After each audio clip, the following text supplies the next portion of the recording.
이사야 선지자는 주님 오시기 약 740년경에 활동했던 선지자입니다. 그 당시 이스라엘 백성들은 그 안식일이나 절기 때마다 무수한 제물을 하나님께 드렸습니다. 그러나 하나님께서는 그들의 제물을 받지 않으셨습니다. 이사야 1장 11절에 이렇게 말합니다. 너희의 무수한 제물이 내게 무엇이 유익하뇨? 13절입니다. 헛된 제물을 다시 가져오지 말라. 성애와 아울러 악을 행하는 것을 내가 견디지 못하겠노라. 너희가 그 헛된 제물을 제발 가져오지 말라라고 이렇게 하나님께서 말씀하셨습니다. 모든 이스라엘 백성들은 하나님의 명령에 따라 할례를 받았고 안식일과 절기를 철저히 지켰습니다. 그들은 단 한 번도 예배에 빠진 적이 없었습니다. 그들은 누가 봐도 하나님을 가장 잘 섬기는 사람들처럼 보였습니다. 그래서 그들은 당연히 자기들은 구원을 얻을 것이라고 생각했습니다. 그러나 이사야 선지자는 너무나 충격적인 예언을 합니다. 이사야 10장 22절입니다.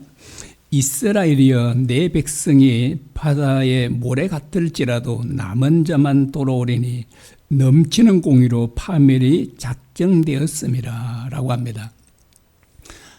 여기에 남은 자란 하나님을 진실하게 의지하는 자를 말합니다. 그리고 하나님을 의지하는 자란 하나님의 말씀을 쫓아 사는 사람을 말합니다. 자, 이스라엘 백성들이 바닷가의 모래처럼 많을지라도 소수의 남은 자들만 구원을 얻을 것이다 라고 말합니다. 약 800년 후에 사도 바울도 이사야가 했던 그 예언의 말씀을 인용하면서 소수의 이스라엘 백성들만 구원을 얻을 것이라고 말했습니다. 로마서 9장 27절입니다. 또 이사야가 이스라엘에 관하여 외치되 이스라엘 자손들의 수가 비록 바다의 모래 같을지라도 남은 자만 구원을 받으리니. 사도 바울 당시에도 이스라엘 백성들은 할례를 받았고 안식일을 철저하게 지켰습니다. 이스라엘 백성들 가운데 단 한 사람도 나는 하나님을 믿지 않습니다 라고 하는 사람이 없었습니다. 모두 다 하나님을 믿는다고 했습니다. 그런데 그 많은 사람들이 다 할례도 받고 율법도 지키고 하나님을 믿는다고 했는데 왜 소수의 남은 사람만 구원을 얻는다고 하는 것인가 라고 하는 것입니다. 왜 그럴까요? 자, 하나님을 믿는다고 하는 대부분의 사람들은 실제로는 하나님을 믿지 않았기 때문입니다. 자, 여기서 우리는 중요한 교훈을 우리가 얻을 수 있지 않습니까? 하나님을 믿는다고 하는 사람들 가운데 하나님을 믿지 않는 사람들이 많이 있다는 얘기잖아요. 어떻게 하나님을 믿는다고 하는데, 예수님을 믿는다고 하는데 그들 가운데 실제로는 예수님을 믿지 않는 사람들이 많이 있다는 것입니다. 그러면 이사야 당시 또는 주님 당시에만 그럴까요? 오늘날은 전혀 그렇지 않을까요? 그렇지 않습니다. 오늘날도 그럴 수 있다는 사실입니다. 여러분, 진짜로 하나님을 믿는 사람과 믿지 않는 사람을 어떻게 구별할 수 있을까요? 다 같이 교회에 나오고 다 같이 하나님을 믿고 다 같이 주님을 믿는다고 하는데 그 가운데 진짜로 하나님을 믿는 사람과 믿지 않는 사람을 어떻게 구별할 수 있을까요? 이것을 주님께서 오늘 본문 말씀을 통해 가르쳐 주십니다. 어떻게 구별할 수 있는지를. 자, 주님께서 유대인들에게 이렇게 말씀하시죠. 그 앞에 이제 38절입니다. 나는 내 아버지에게서 본 것을 말하고 너희는 너희 아비에게서 들은 것을 행하느니라. 자, 나는 하나님에게서 본 것을 행하고 너희는 너희 아비에게서 들은 것을 행하느니라. 자, 그러자 이제 유대인들이 우리 아버지는 아브라함이라 라고 말합니다. 자, 그러자 주님께서 그들 향해 이렇게 말씀하시죠. 39절입니다. 너희가 아브라함의 자손이면 아브라함의 행사를 할 것이오늘. 이게 여러분하고 조금 틀리죠. 이게 여러분은 개역 개정을 지금 보고 계시죠. 지금은 제가 개역 한결이 좋아서 이렇게 제가 했습니다. 이걸. 예. 자, 개역 한결은 그렇게 말합니다. 너희가 아브라함의 자손이면 아브라함의 행사를 할 것이오늘. 지금 하나님께 들은 진리를 너희에게 말한 사람인 나를 죽이려 하는도다. 아브라함은 이렇게 하지 아니하였느니라. 여러분, 이것에 지나지 않고요, 주님께서는 더 충격적인 말씀을 하십니다. 바로 44절인데요. 너희는 너희 아비 마귀에게서 났으니 너희 아비의 욕심을 너희도 행하고자 하느니라. 자, 너희는 너희 아비 마귀에게서 났다라고 합니다. 이 말은 무슨 말일까요? 너희는 하나님의 자녀 또는 아브라함의 자손이 아니라 누구라고요? 너희는 마귀의 자식들이다라고 합니다. 여러분, 정말 하나님을 믿는, 그것도 하나님을 그렇게 열심히 믿는 이 바리새인들과 유대인들을 향해 하신 이 말씀은 너무하지 않는가요?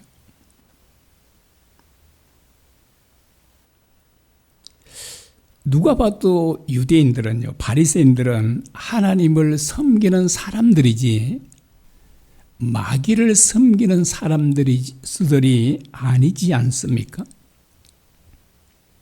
유대인들은 어떤 사람들인가요? 그들은 어릴 때부터 성경을 읽고 배우고 그리고 그 율법을 철저하게 지켰던 사람들입니다.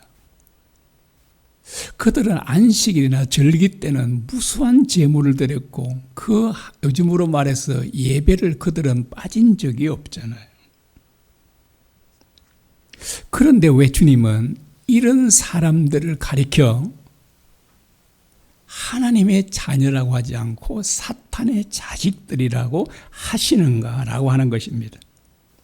주님은 도대체 무슨 근거로 그렇게 하나님을 잘 섬긴 것처럼 보이는 그 유대인들을, 바리새인들을 마귀의 자식들이라고 하시는가라고 하는 것입니다. 무슨 근거로 그러죠? 무슨 근거로? 주님은 바로 그들의 행위가, 그들의 행사가 마귀의 자식임을 증명하고 있다고 하십니다. 그들이 아브라함의 자손이 아닌 것은 그들의 행사가 아브라함의 행사와 다르기 때문이다라고 말씀하십니다. 자, 그러면 바리새인들과 유대인들의 행사는 무엇입니까? 그들은 돈을 사랑했고 심지어 가부의 가산을 삼키기까지 했습니다. 그리고 그들은 비판과 정죄를 일삼았습니다. 심지어 그들은 정말 의로우신 주님까지도 정죄하고 비판하는 것을 서슴지 않았습니다. 그리고 그들은 세리나 창녀들이나 이방인들을 완전히 멸시하고 또 멸시했습니다. 그들은 이 사람들을 사람 취급하냐는 짐승처럼 여겼습니다. 얼마나 업신여기고 무시한지 모릅니다. 여러분, 그들에게는 긍휼과 자비를 찾아볼 수 없었습니다. 특히 그들에게 가장 중요한 게 있었는데요. 그것은 바로 정말 온갖 선을 행하신 예수님을 죽이고자 했다는 것입니다. 40절에 보시면 이렇게 말씀하죠. 40절에요. 지금 하나님께 들은 진리를 너희에게 말한 사람인 나를 죽이려 하는도다. 여러분, 바리새인들과 이 유대인들이 어떻게 한다고요? 예수님을 죽이려 했다고 합니다. 자, 예수님은 어떤 분이에요? 정말 악합니까? 정말 죽일 만한 죄가 있었는가요? 그렇지 않았습니다. 여러분, 온갖 불치병에 걸린 사람들을 고쳐주시고, 귀신 들린 사람들을 고쳐주시고, 굶주린 사람에게는 빵을 만들어주시고, 그리고 그들에게 하나님의 그 말씀을, 그 은혜로운 말씀을 가르쳐주시고, 주님에게 잘못한 게 뭐가 있나? 그런데 왜 죽이려고 합니까? 그리고 그들은 결국 예수님을 죽였습니다. 왜요? 그들이 예수님을 미워했기 때문입니다. 주님께서 형제를 미워하는 사람은 곧 뭐 한다고요? 살인한 것이더라고요. 그래서 미움은 결국 살인으로 나아가는 것을 볼 수 있습니다. 자, 반면에 아브라함의 행사는 어떠했을까요? 아브라함은 목초지 때문에 조카 롯의 목자들과 다툼이 생겼을 때 그는 먼저 롯에게, 조카 롯에게 좋은 땅을 선택하라고 합니다.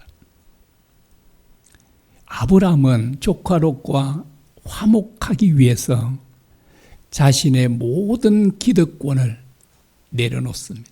모든 욕심을 내려놓았습니다. 여러분, 왜 사람들이 다툴까요? 자기의 유익을 구하기 때문입니다. 왜 사람들은 왜 다투는입니까? 자기들의 의견, 자신들의 뜻을 관철시키려고 하기 때문에 그렇습니다. 자, 아브라함은 참 비참한 소식을 듣게 됩니다. 조카 롯이 소돔에 살고 있었는데 그가 포로로 잡혀갔다는 소식을 듣게 됩니다. 자, 그 소식을 듣게 되자 아브라함은 즉각 길리고 훈련시킨 318명의 종들을 이끌고 강력한 네 나라 연합군들을 추격하기 시작합니다. 그리고 그 강력한 네 연합군을 크게 물리치고 수많은 포로들과 함께 빼앗겼던 재물을 되찾아옵니다. 소돔 왕은 승리를 하고 돌아오는 아브라함을 맞이하기 위해서 사회 골짜기까지 나아갔습니다. 그리고 소돔 왕이 아브라함에게 사람은 내게 보내고 물품은 내가 가지라, 전리품들은 네가 다 가지라 라고 합니다. 그러자 아브라함이 이제 소돔 왕에게 이렇게 말을 합니다. 천지의 주제시오 지극히 높으신 하나님 여호와께 내가 손을 들어 맹세하노니 내 말이 내가 아브라함으로 치부하게 하였다 할까 하여 내게 속한 것은 시로 오락이나 덜 맺건 한 가닥도 내가 가지지 아니하리라.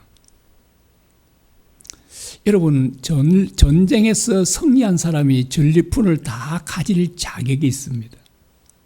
그리고 소돔 왕은 모든 재물을 네가 다 가지라고도 말했습니다. 아브라함은 모든 전리품을 다 가질 자격이 있었습니다. 그 당시 아브라함이 되찾아온 전리품이 얼마가 되는지는 잘 알 수 없지만 어쩌면 요즘 돈으로 환산하면 2천억, 3천억이 될지도 모르잖아요. 어마어마. 그 주변에 5나라 사람들이거든요. 5나라 거기에서 그들이 그 재물을 이렇게 빼앗아 갔으니까 어마어마했을 것입니다. 아브라함은 하루아침에 벼락 부자가 될 수 있었습니다. 그런데 아브라함이 뭐라고요? 자기는 실오라기 하나도 취하지 않을 것이다라고 합니다. 100원짜리 하나도 취하지 않겠다고 합니다. 그 이유는 소돔 왕이 내가 아브라함을 부자 되게 했다는 말을 듣고 싶지 않았기 때문이다라고 합니다. 아브라함은 오직 하나님의 은혜로 내가 복을 받았다는 그 말을 듣고 싶지 소돔 왕이 내게 복을 주었다는 그 말을 듣고 싶지 않았다라고 합니다. 자, 북쪽 네 나라 연합군은 막강한 군사력을 가지고 있었습니다. 여러분, 이런 군대와 싸운다는 것은 정말 위험한 일이 아닐 수가 없습니다. 아브라함은 겨우 집에서 길리고 훈련한 318명이잖아요. 네 나라 연합군의 군대는요, 수천 명이 될지 수만 명이 될지도 모르잖아요. 이 남쪽의 5나라도 대패했거든요. 5나라 연합군도 그들의 상대가 안 되는데 아브라함이 어떻게 이길 수 있단 말이에요.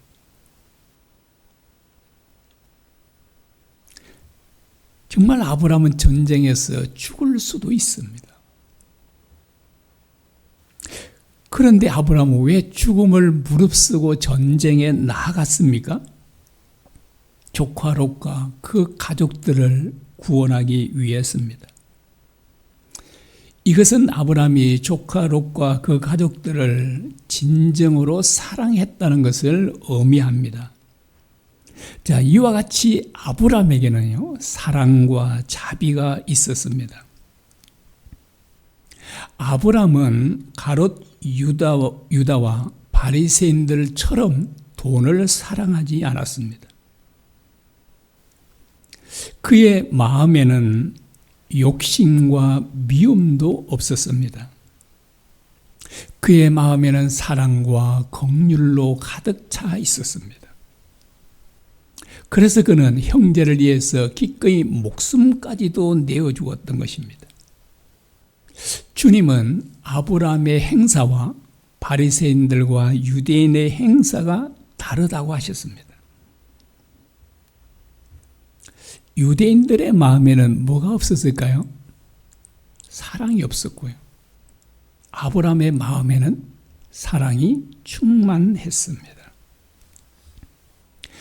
여러분, 주님의 은혜와 사랑이 충만한 사람은 누구도 비판하지 않습니다.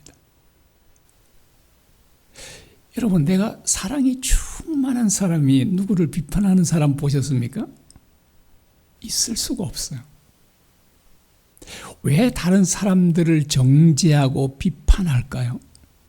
사랑이 없기 때문에 그렇습니다. 사랑이 충만한 사람은 형제를 위해서 자기 목숨도 버릴 수 있습니다. 여러분, 사랑이 없는 사람은 하나님의 자녀가 아닙니다.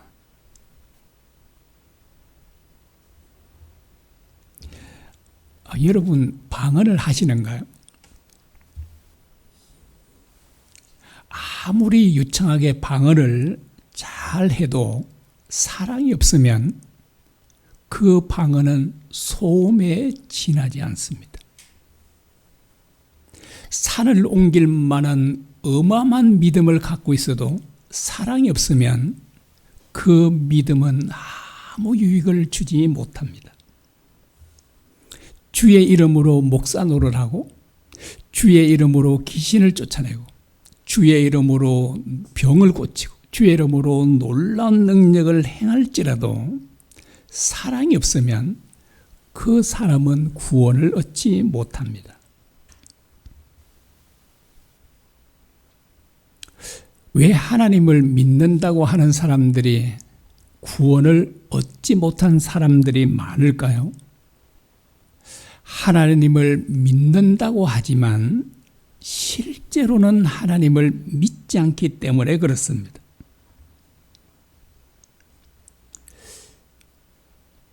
유대인들은 왜 사탄을 닮은 삶을 살았을까요? 그들은 하나님을 실제로 믿지 않았기 때문입니다.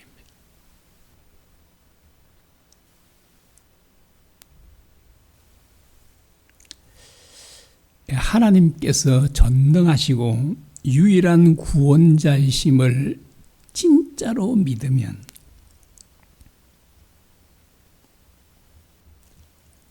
어떤 사람도 예수님을 자신의 주인으로 영접하지 않을 사람이 없습니다. 그리고 주님을 우리의 진정한 주인으로 믿고 영접하면 우리 마음에 놀라운 변화가 일어납니다. 가장 놀라운 변화가 무엇일까요? 그것은 사랑이 없는 우리 마음에 사랑으로 가득 차게 된다는 사실입니다. 어떻게 하면요? 예수님을 진짜로 믿고 우리의 주인으로 모시면 첫 번째 달라지는 게 우리 마음의 변화는 첫 번째 변화는 일어나는 변화는 사랑과 긍휼이 충만해진다는 것입니다. 주님을 우리의 주인으로 모시면 성령님이 우리 안에 임하시게 되고 주님의 말씀, 하나님의 말씀이 임하게 됩니다. 여러분, 성령님이 우리 마음에 임하고 하나님의 말씀이, 주님의 말씀이 우리 마음에 임하면 우리 마음이 어떻게 된다고요? 주님의 은혜와 사랑으로 넘쳐나게 됩니다. 왜 그러냐면 주님과 성령님과 하나님의 말씀이 우리 안에 있다는 것은 바로 그분들이 사랑의 자체이기 때문에 그렇습니다. 여러분, 성령이 임했는데 하나님의 말씀이 내 가운데 임하는데 내 마음에 사랑이 없다? 이것은 있을 수가 없는 일이에요. 사랑, 그 성령의 열매는 뭐라고요? 한마디로 말하면 사랑이에요. 그래서 성령이 우리 마음에 임하면 반드시 우리에게 나타나는 변화는 사랑으로 충만해진다는 얘기입니다. 여러분, 우리 마음에 주님의 은혜와 사랑으로 충만하면 누구처럼 살게 될까요? 아브람처럼 살게 됩니다.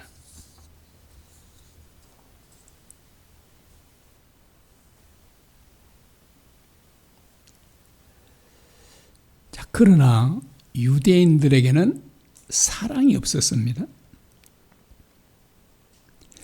여러분, 그 유대인들 마음에, 바리새인들 마음에 사랑이 없는 그들은 누구처럼 살까요?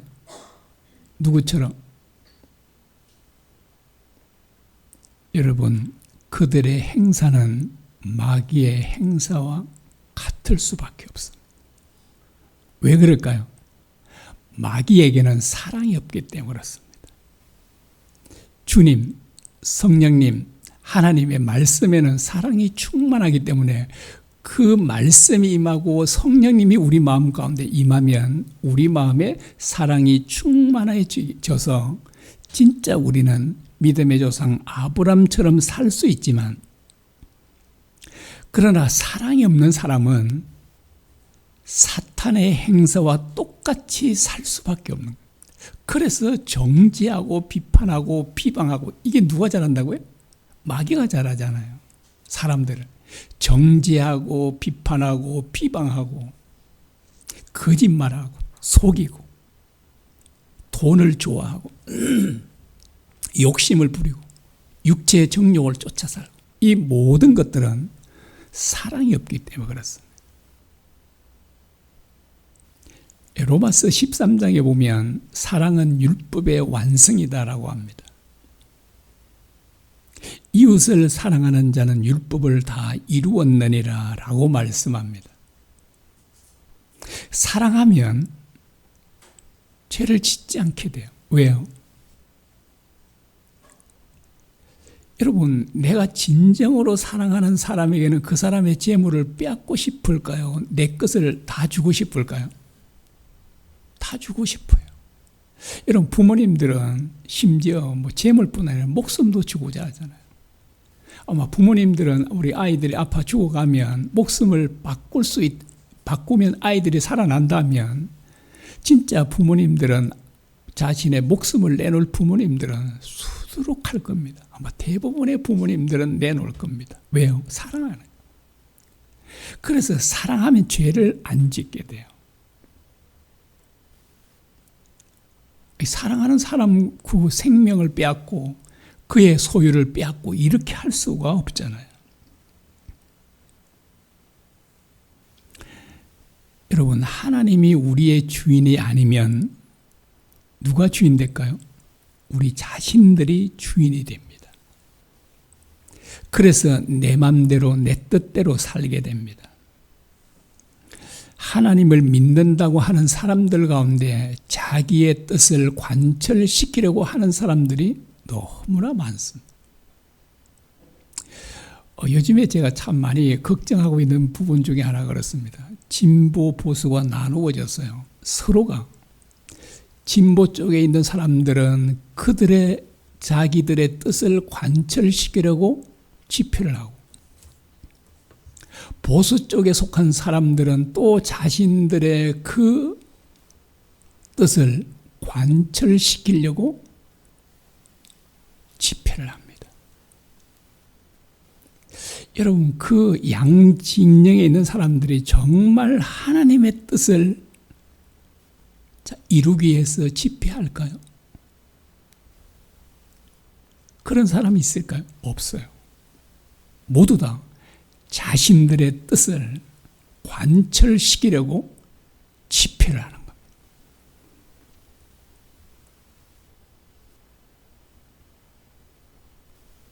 자기 뜻, 자기 마음대로 살고자 하는 것은, 자신의 뜻을 관철시키려고 하는 것은 아직도 그 사람은 하나님을 진정한 자기의 주인으로 모시고 있지 않다는 증거가 됩니다.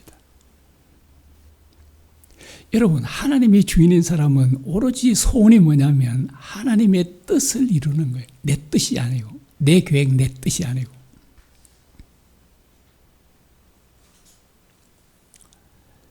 여러분, 서로 자기의 뜻을 관철시키려고 할 때 화목이 이루어질까요? 왜 교회 안에서 많은 다툼들이 일어날까요?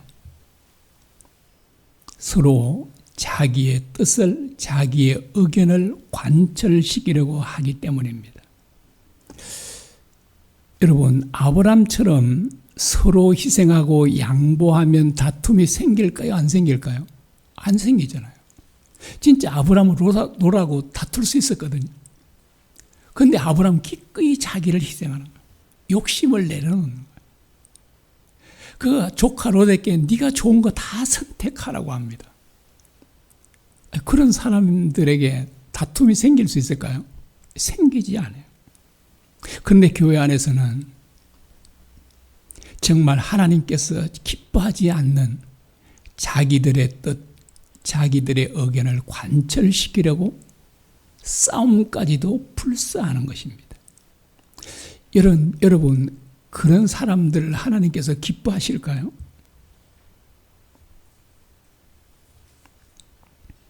교회를 수십 년 다니고 매일 성경을 읽고 매일 기도를 하는 사람들 가운데 주님을 주인으로 모시지 않는 사람들이 상당히 많이 있다는 것입니다.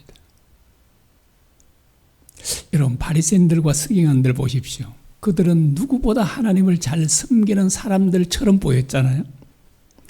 그러나 그들은 하나님을 주인으로 모시지 않았습니다.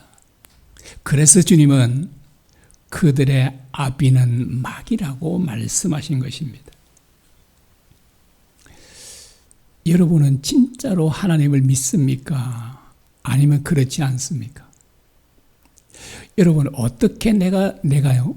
진짜로 하나님을 믿는지 안 믿는지를 어떻게 알 수 있을까요? 주님께서 가르쳐 주셨죠? 각자의 행하는 행사를 통해, 삶을 통해 알 수 있다고 하셨습니다.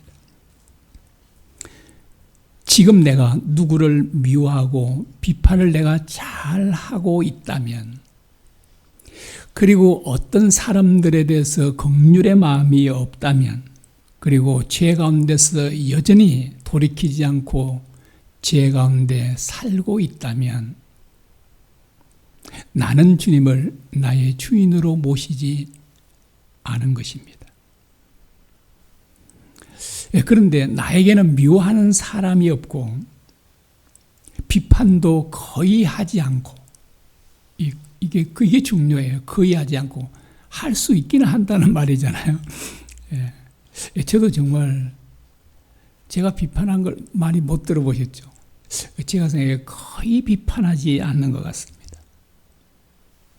정치인들에 대해서도. 그리고 그 사람들에 대해서도 긍휼의 마음을 제가 가지고 있거든요. 긍휼의 마음.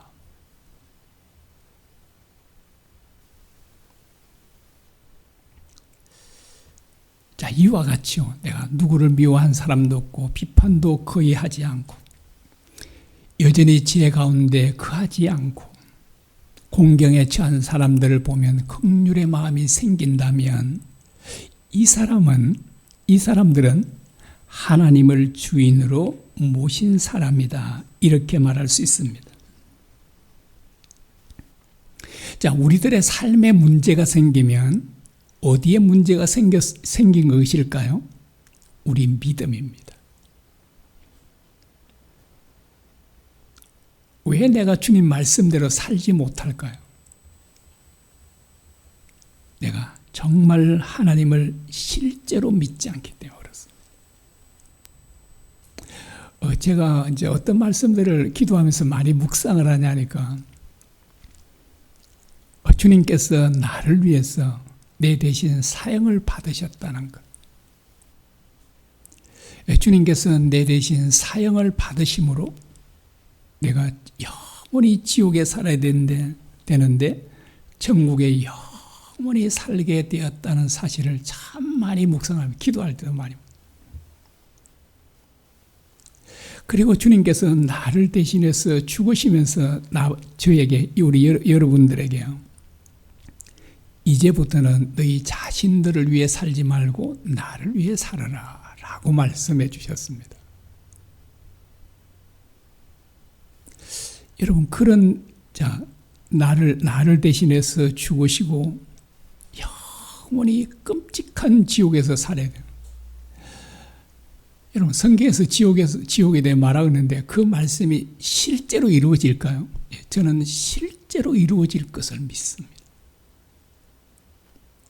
이거 생각하다 보면 진짜 제 자신이 가끔 깜짝 놀래요. 그냥.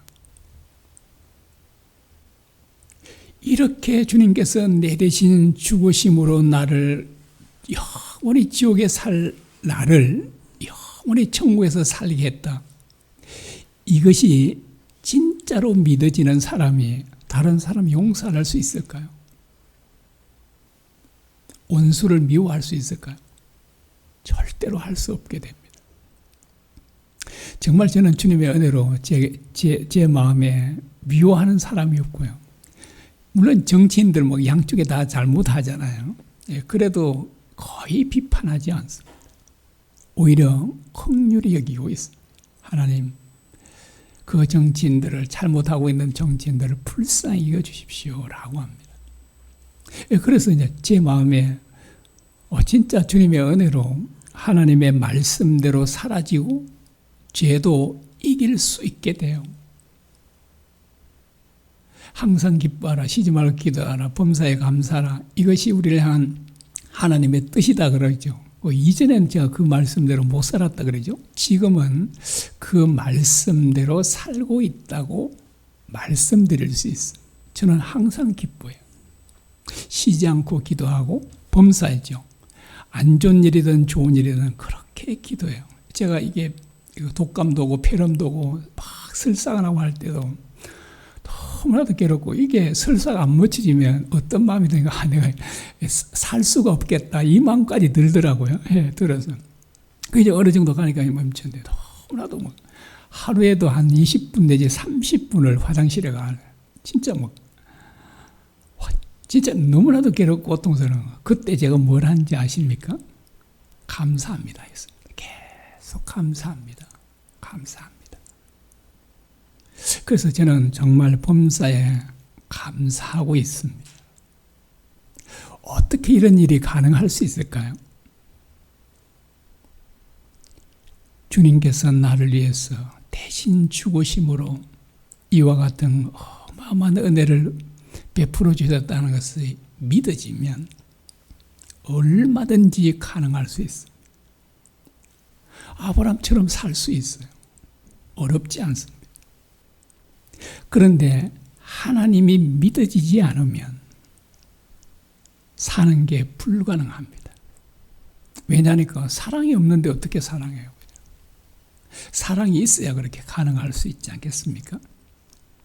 자, 어떻게 이런 믿음을 제가 가졌다고 하죠? 예, 성경에는 어떻게 하면 믿음이 생기는지도 가르쳐 주잖아요. 믿음은 들음에서 난다라고 하죠. 여기 듣는다는 것은 단지 소리로 귀로 듣는 것만을 의미하지 않고 그 말씀을 듣고 순종하는 것까지 포함합니다. 그래서 하나님의 말씀에 순종하려고 정말 듣고 순종하면 믿음이 자라죠. 생겨요. 그리고 우리에게 믿음을 시작하시고 완성하신 분이 예수님이라고 말합니다. 히브리서 12장에 말씀하죠. 그래서 그 예수님을 끊임없이 생각하고 바라보면 믿음이 진짜로 생깁니다. 제가 이렇게 하고 나서 진짜 생겼으니까. 그래서 제가 은퇴하고 나서 정말 65세 은퇴하고 나서 이렇게 제 믿음이 이전과는 완전히 달라지고 믿음이 달라지니까 삶도 달라지게 됩니다. 예, 그래서 여러분, 왜 유대인들의 행사가 그렇습니까? 하나님을 믿는다고 하지만 실제로 믿지 않기 때문이고, 아브라함은 어떻게 그런 정말 목숨을 각오하고도 형제를 위해서 전쟁에 나아갈 수 있습니까? 하나님을 정말 믿었기 때문입니다.